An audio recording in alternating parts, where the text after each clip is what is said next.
Hello, students. How are you? Professor Franz Flores here. Welcome to Spring 2 session and welcome to Business 350 Marketing in E-Commerce. I'm excited to start this session with you, and I look forward to the content that we will be learning and going through this session. So let's get ready to embark on our academic journey through marketing in e-commerce. Throughout this course, you will learn to examine the theories and practices of marketing product domestically and globally. The course offers an in-depth study of the primary concepts of marketing and the traditions to e-commerce and how social media has changed advertising and the distribution of products and services. You will examine how marketing has changed over time and what things have stayed the same. Our text for this semester is Marketing the Core, ninth edition by McGraw-Hill and Higher Education Publishing. It is by Hartley and Karen. You can find the reference to the book in our syllabus on our homepage of the Moodle course. Okay, as business students, it is most important for and valuable for you to know, understand, and master the use of the SWOT analysis. Some of you might be familiar with the SWOT analysis, some of you might not. A SWOT analysis involves the evaluation of both internal and external factors that can potentially impact your business. The S, sometimes when we're in business, we are just striving and working hard to maintain the doors open. We're looking to maintain the customer, how to gain new customers, customer acquisition, right? How to launch new products, right? So there's so many moving pieces in business that many times we lack the time, the knowledge that we need in order to analyze the data that we have already gathered and how we can use that information to create some type of competitive advantage. This is where the SWOT analysis comes into play. I mentioned this because throughout the assignments in our course, we will have the opportunity to analyze a business, and we're going to continue to analyze a business from the beginning of the class to the end of the class. And you'll be able to assess their internal strengths and weaknesses, and you'll be able to assess the external threats and opportunities, right? Because we're going to be able to, if you are strong, you can build upon those strengths.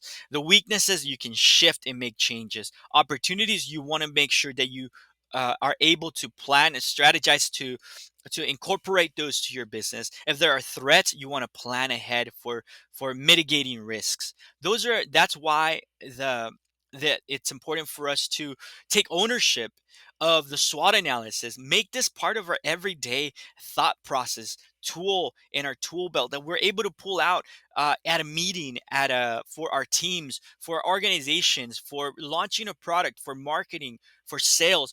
All areas can be affected positively by the incorporation of a SWOT analysis. And that's why I mention it. What comes to mind when you hear the word analysis? Right? I'll let you answer that for yourself. What comes to mind when you think of analysis? For me, Bloom's taxonomy comes to mind. Isn't that what came to mind for you? Bloom's taxonomy defines analysis as the process of differentiating, organizing, relating, comparing, contrasting, distinguishing, examining, experimenting, questioning, and testing. Here, we must identify the difference between descriptive and analytical.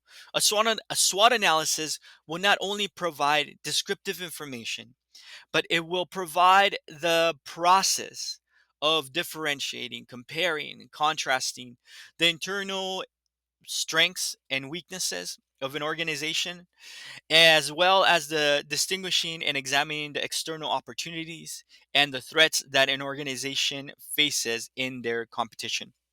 Let's put this for example. Many times I have students submit a SWOT analysis and they give me a table with S, W, O, T, O, and a T, right? And they give me maybe one or two bullet points for each of the areas. This is great This is a foundation for a SWOT analysis. But what I look for is for you to develop those areas, right? What is the strength? The strength in companies like Apple is branding. Don't just give me a bullet point that says Apple's strength is branding. But why is branding? What is branding? Why is branding a strength in Apple? And how is branding as a strength in Apple giving it a competitive advantage over other organizations, over their competition?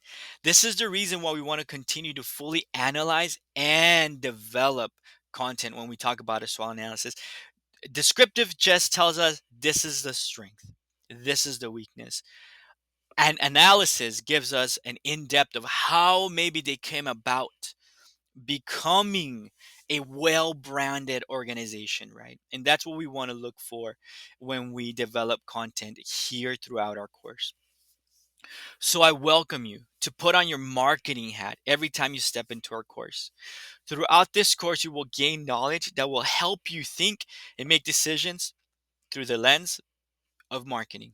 This course will offer an opportunity to apply models and strategies that can be applied to your current position or your future position in business.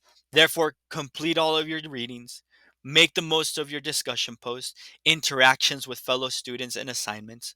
Ask questions, right? Develop, build upon each other, piggyback off of each other's information and posts so that you can gain more knowledge as you discuss the concepts with each other.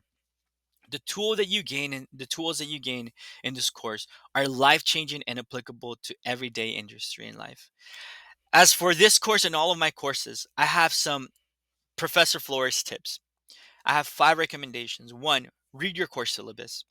This is our contractual agreement of mutual expectations for the course. Pay attention to the rubrics, specifically what it takes to receive full points for each session. Ask yourself, am I only beginning to answer this question, developing, accomplishing, or comprehensively answering the question with my thoughts supported by external sources?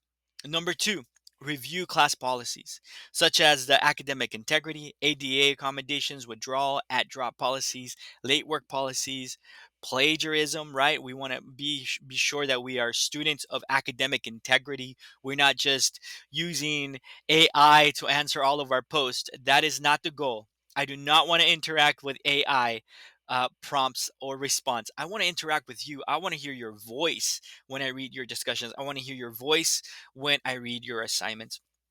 I mentioned policies because as a professor, I would be adhering and grading according to the policies that are set in place by not just me, but by the university.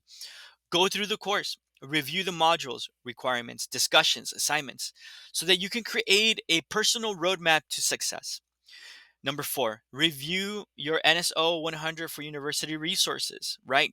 How can you contact your student success coach? How you can contact me, right? And any other departments that you might need help with to give you the full support in the course.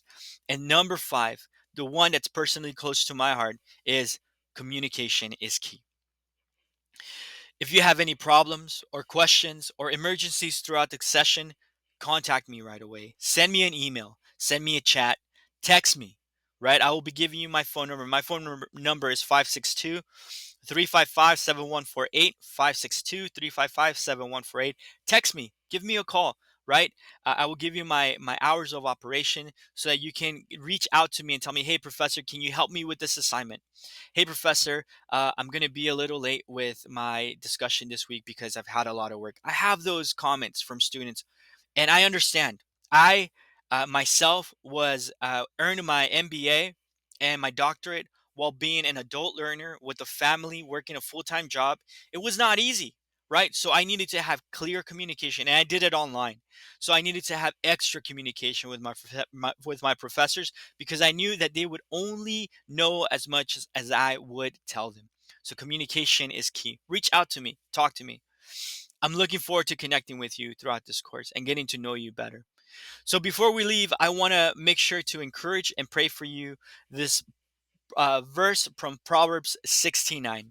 It says, "A man's heart plans his ways, but the Lord directs his path.